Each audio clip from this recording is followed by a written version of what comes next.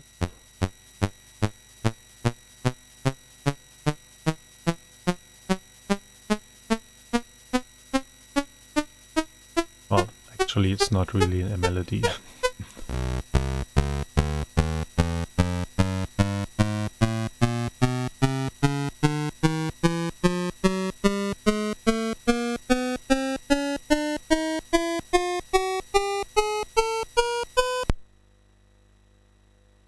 So what I recognize is that those voices sound a little bit different. So let's see whether the description at the beginning is saying something like this. Not here, check the phone.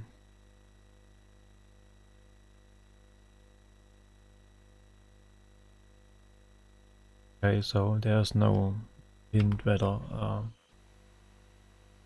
how it is supposed to sound, so well, we assume that's probably okay. And keyboard check. Let's go through another RAM check. Begin test. Select between single and continuous testing. Okay, let's go for continuous testing.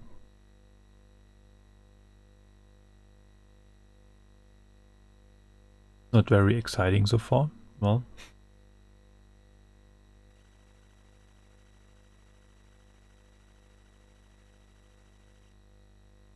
and it states that everything is okay, so well, and as I said, I run through this a couple of times and haven't seen any issues so far.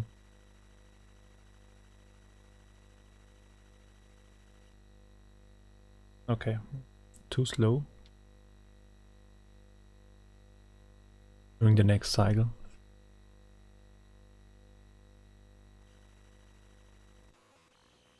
There we go. Okay.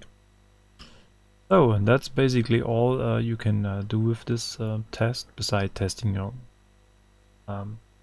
cassette player and your disk drive and your printer, which isn't attached right now. So, perhaps not the main interest we have here. And yeah. Complete? Oh no, it's just a description. Okay, so by hitting reset we start from the very beginning, and as I said, I already run through a couple of those VSP things, and what we have seen was this MSF plus VSP demo, and now we can pick another one as well, but that's select the save channel, whatever save channel is, I don't know. And now we have some music and some big scrolling logo. Perhaps it looks a little bit choppy on the video, but this is my capture device on the real output screen. It's smooth as those.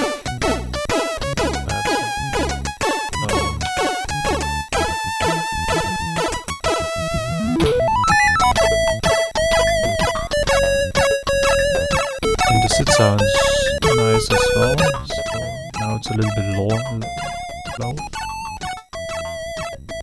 Okay. Then the next thing I like to do is this C64 was reported that crashed during playing Who Dares Wins, and I had quite a hard time to find the kind of original version, because most of the stuff I found, especially on CSDB, is a cracked version with trainers and all that stuff, where you have to press a couple of keys until the game actually starts. And so what I'm going to do right now is I'm going to put this on my mini flash, which is quite an interesting cartridge, and I'm going to say a couple of things about this. So let's prepare ourselves for this journey. Side. And we're going to flash this mini flash, because actually it's running a different game, or different, yeah, game, I think. And we're going to use this SD2 IC device for this.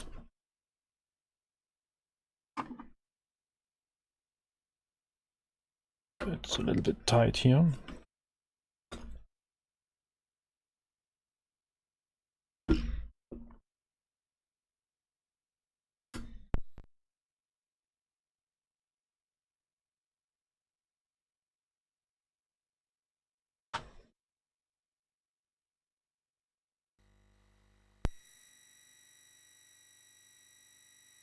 So let's see that beginning, because I'm not sure how we can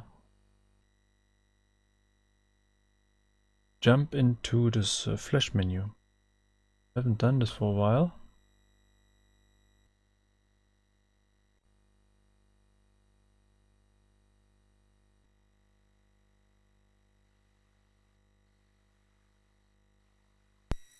No, it starts the game.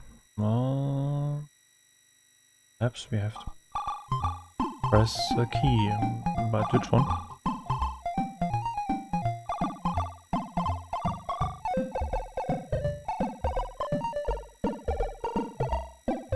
Well, it's a nice game, but that's not what we are looking for right now. So let's have a quick check.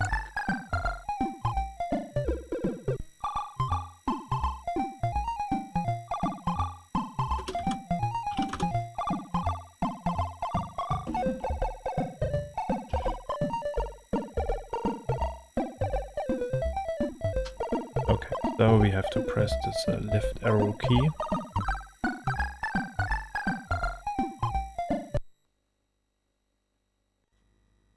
There we go. Now we have a file browser, and with D we should be able to access the D2 to IC device, yes. And now we can browse through this list of files, and at the end there's wins.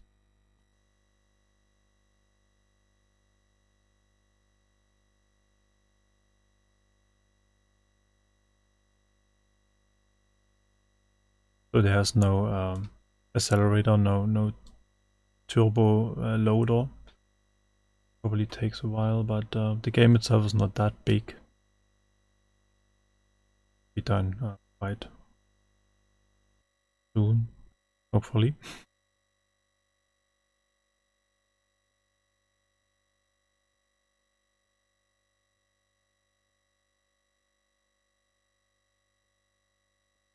Oh, it takes some moments. Let's hope it's not crashed. No, okay. Programming, please wait. So the mini flash cartridge is basically a flashable cartridge where you have a built-in file browser, and you can access whether your disk drive or your SD to IC device to load programs. And doesn't matter whether it's a game or whatever, a tool or I don't know. And then you flash this on this cartridge. So it acts kind of a well, single program, single game flash cartridge. And that's pretty nice if you have something you want to test, or if you have something that you run immediately without typing on your keyboard, or without adding stuff to your C64, like a disk drive or something like this. And this is very, very neat. And I'm not sure whether this was a project from Lemon64, but I got this over the Forum 64, the German counterpart. And it's really a nice thing. And as you can see, it's not the original version, it's a cracked version as well. But anyway, that's hopefully not going to change something. And yeah, we have to press a million of keys to go to the game. No, no, no, no, no. Starting level 1, levels. And then perhaps we're going to need a game controller as well.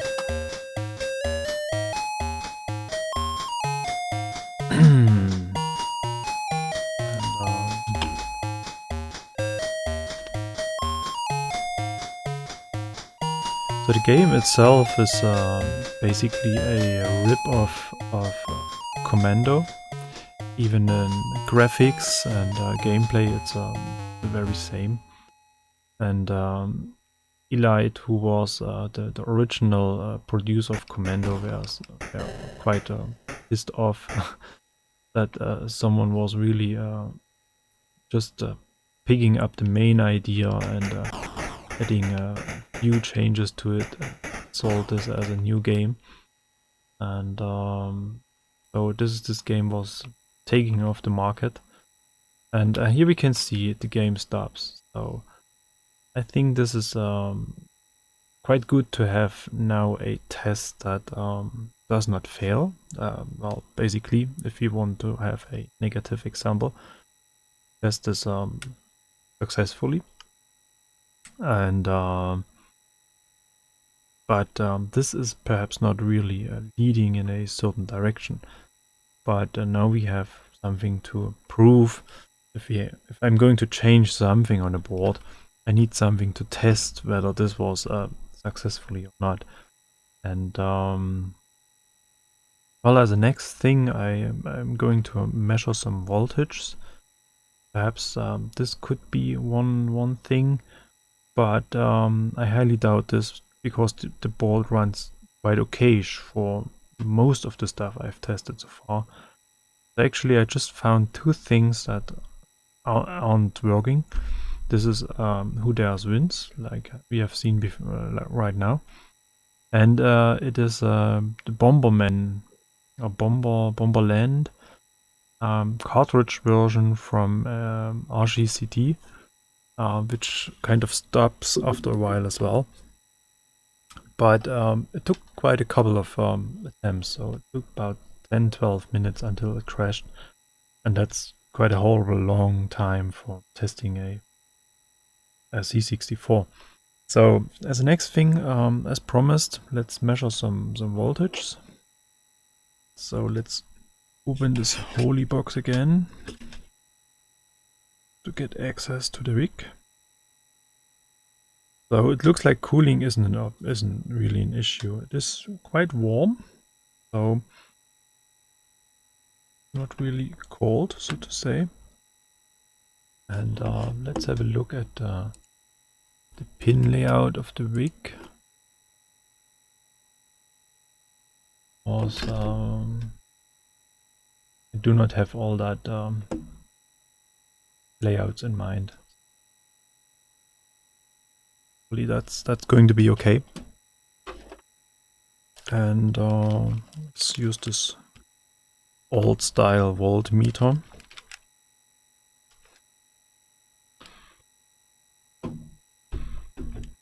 And we're going to measure DC, that's fine.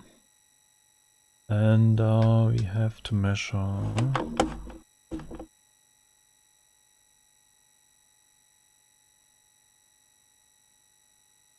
following. So pin 13 is supposed to have 12 volts, and ground level is pin 40. It's going to be this one, and that's 2, 4, 10, 12, 13. And we have the wrong scale. No, that's right. Okay.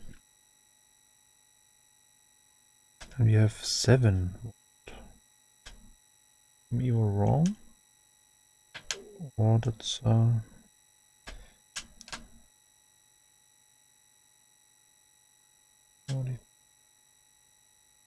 7 volt. That's supposed to be 12. Interesting. Or no, that's not ground. Okay, I mixed it up. Sorry for this one. Ground is pin 12 and 20. Now we got 12 volt. And if we go for this one, it's supposed to be 5 volt. Okay, 4.96. That's okay. That's a really good voltage for a board like this. And we can measure the same here. Probably a little bit lower. Yes, it is 4.889, something like this. So this is okay. So the voltage is fine. And heat is okay as well. You may just try to get the wick off this board and maybe clean some of the pins and put it back, or we test another wick. Maybe this is going to be a thing as well. So what's a little bit strange, perhaps it's hard to see on the video because I can't magnify this. Let's see.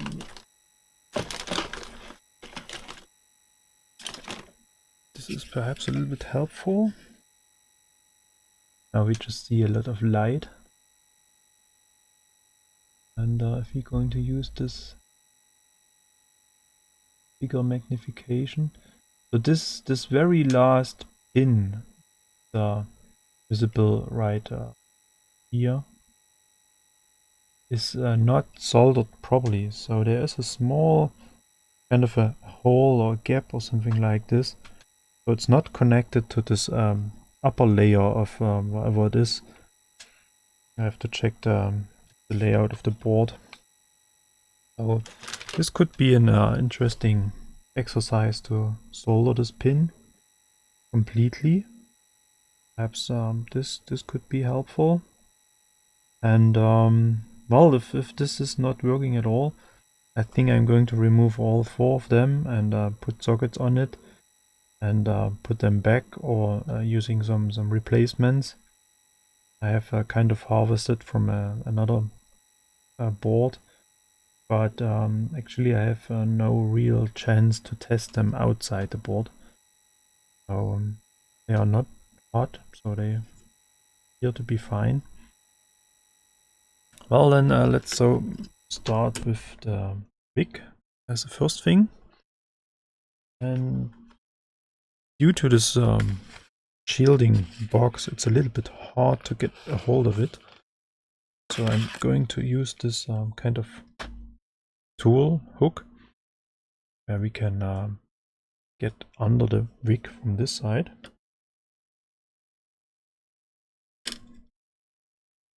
And see, we can a little bit loose. We go to the other side.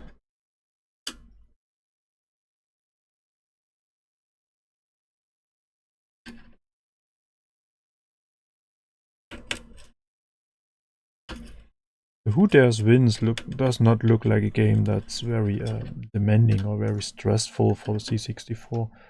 So it's really surprising that this one is causing that much troubles. But it's good to know that there is a program which we can use for testing. And this up.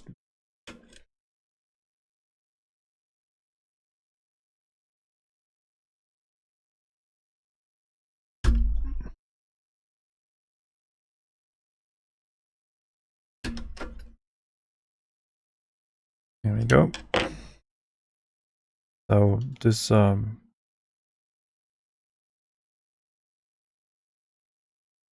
heatsink, whatever we want to call this, almost everywhere. So it's even on the side of this wick.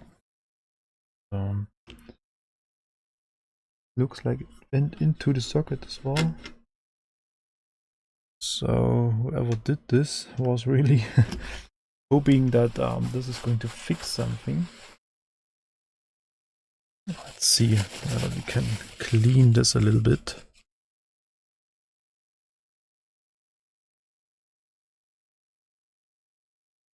I don't think that it is really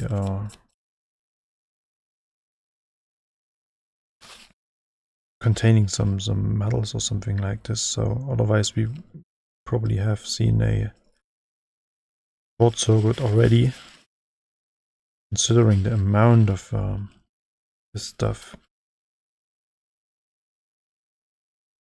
But it's actually quite hard to clean.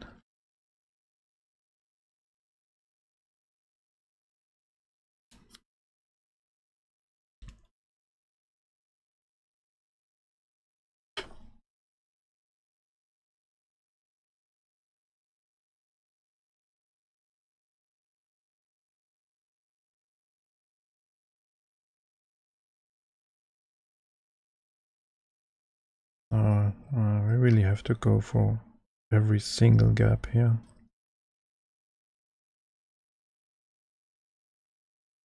I'm not very sure whether we get everything out of it.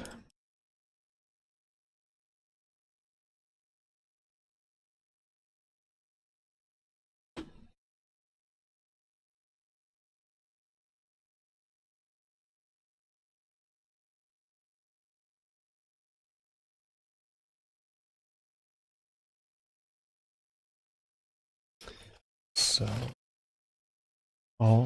not perfect, but it should work for the beginning. And well, but perhaps we test another rig. So probably something we can go for.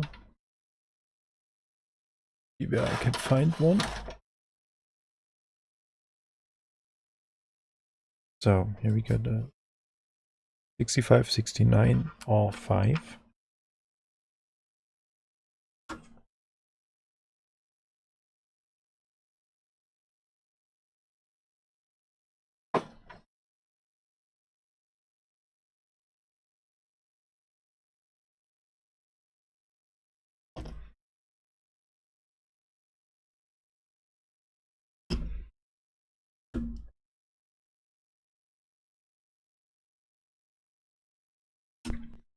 Let's see what happens.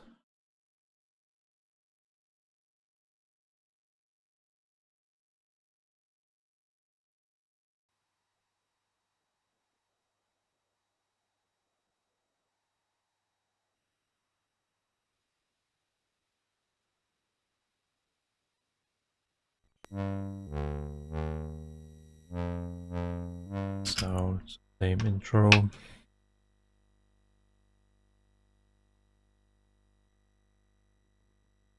No. Starting level 1. No. And here we go. So, for 1.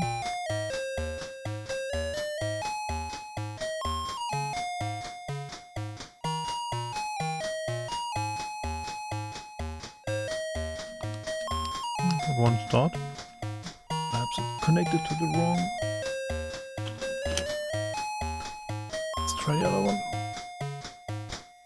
Here we go. Okay, so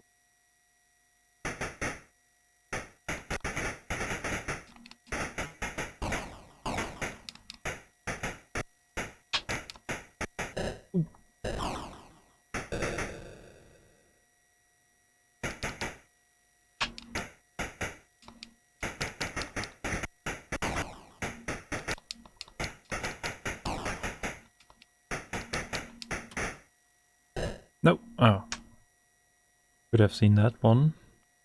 Anyway, but as we can see, the game is running so far. Well, probably the next moment, I'm going to assume everything is fine. Then, oh, once again. So probably we have to kill that guy first.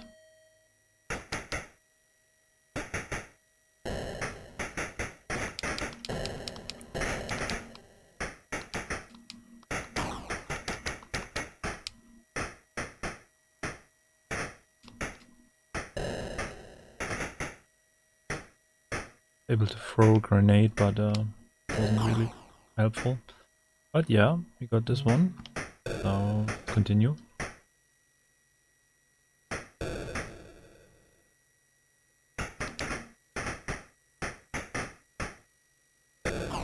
Oh, wasn't paying attention to that other one. It's very nice that we have to start from the very beginning over and over again. Well, I was far away. That wasn't really fair. Well, you can see the game is running, so it's actually quite surprising. So perhaps there is an issue with this wig, or it is really just this amount of heatsink stuff.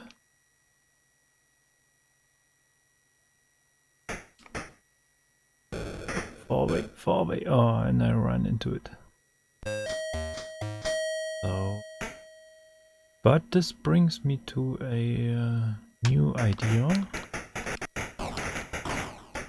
Even if this is perhaps not very representative, but we may test the wig in a different board. But this could be helpful as well. Or we waste too much time playing this game over and over again for the next couple of hours. Then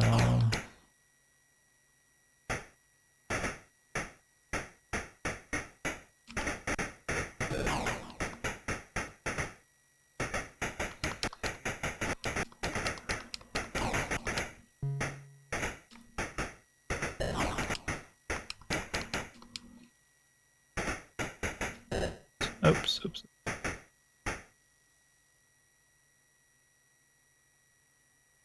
Well, it's really a kind of poor rip-off of the game.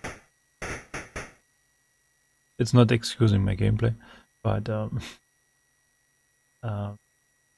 not really into this type of games, but I liked Commando, especially back in the time when it was released on the C64.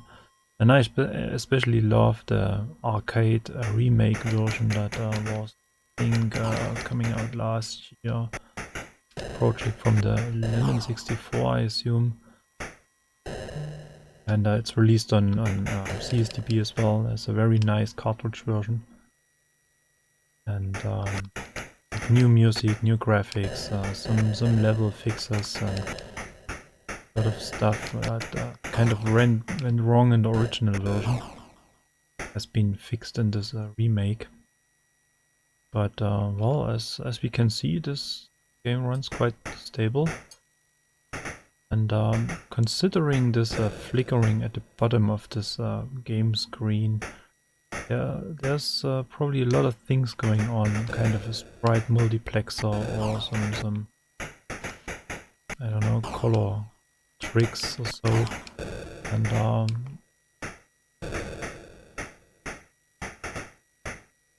just want to make a couple of meters to see. Oh no, it's probably not working this way. So maybe this is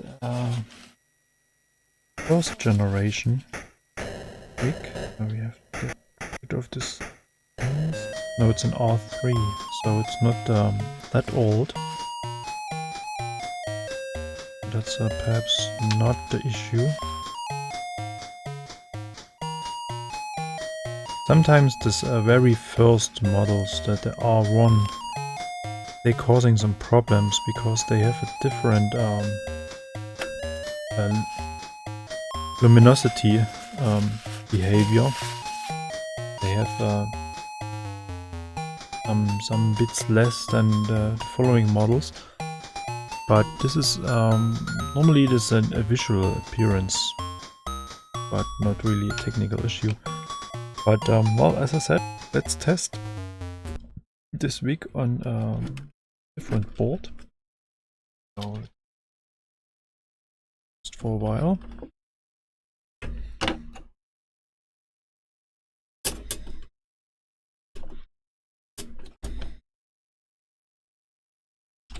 Would be nice to have enough space to run two boards side by side. That's great for measuring as well, so you can compare boards.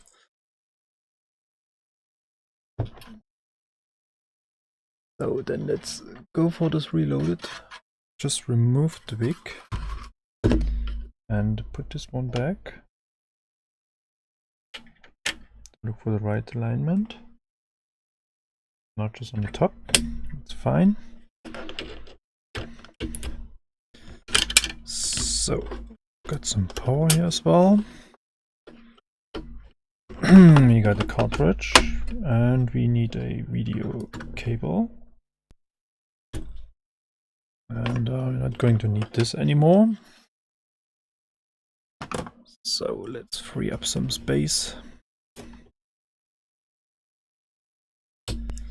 And see what happens. So the wick is detected, so there's no signal, there's no flashing that the board is complaining about something, and the cartridge starts, the game starts, and we're going to need a game control again.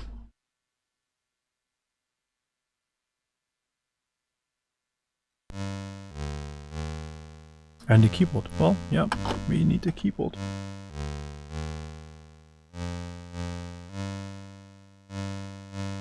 Well, actually, can't find mine, so let's go for this one again. And this is sometimes a little bit sensitive. Let's switch off the keyboard back. So it's probably going to sound a little bit horrible because these are new SID chips, 8580, and I guess the game was made for the 6581. But it's not about the sound, it's about whether the game runs or not.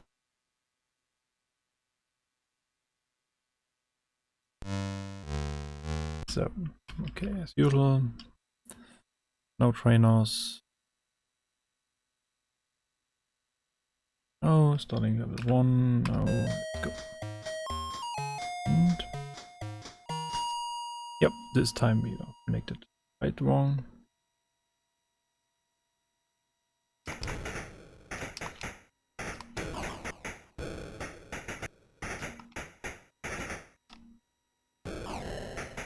Oh, it looks like I'm getting better with the game, but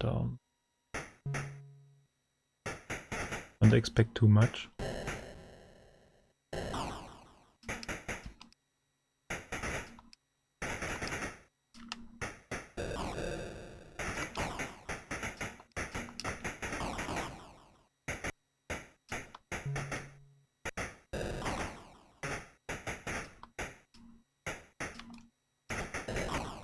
Nope, this was close.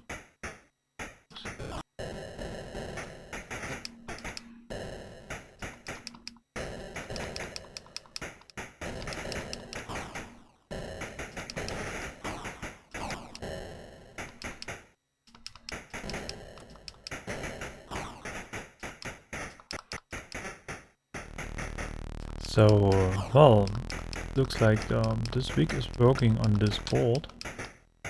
Means it is not just the week's fault that it isn't working. But as we have seen, oops, red guy.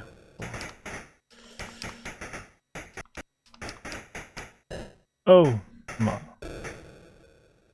And oh no, we don't have to start from the very beginning, but I assume those holes are not very good for us.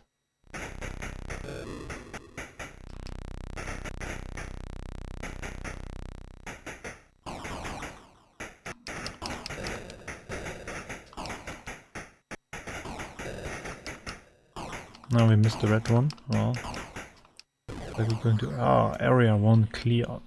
Press on and rush area 2. So we're making progress. Couldn't rescue the hostage, but died. Okay, we can shoot diagonal way as well, but that's a little bit tricky with a game controller. And we have no grenades, and this is a little bit tricky in this situation. But anyway, that's not the main purpose of this video, to play the game over again. It is to test this other board, and surprisingly, looks like this rig is running on this board and the other rig is running on the other board. So well, I think that's so far anything I have to show for today, and perhaps tomorrow I'm going to check a couple of different things, and then we will have the next video, perhaps with some soldering, desoldering actions, something like this, until we can find what's the main issue, and hopefully at the end the guy who just sent me the C64 will receive a working version and will be happy. Well, anyway, if you have any ideas, comments, suggestions, whatever, related or unrelated to this video, feel free to use the comment section, and please feel free to subscribe and to share this video wherever you want to share this one. And well, as usual, thanks for watching, and bye bye.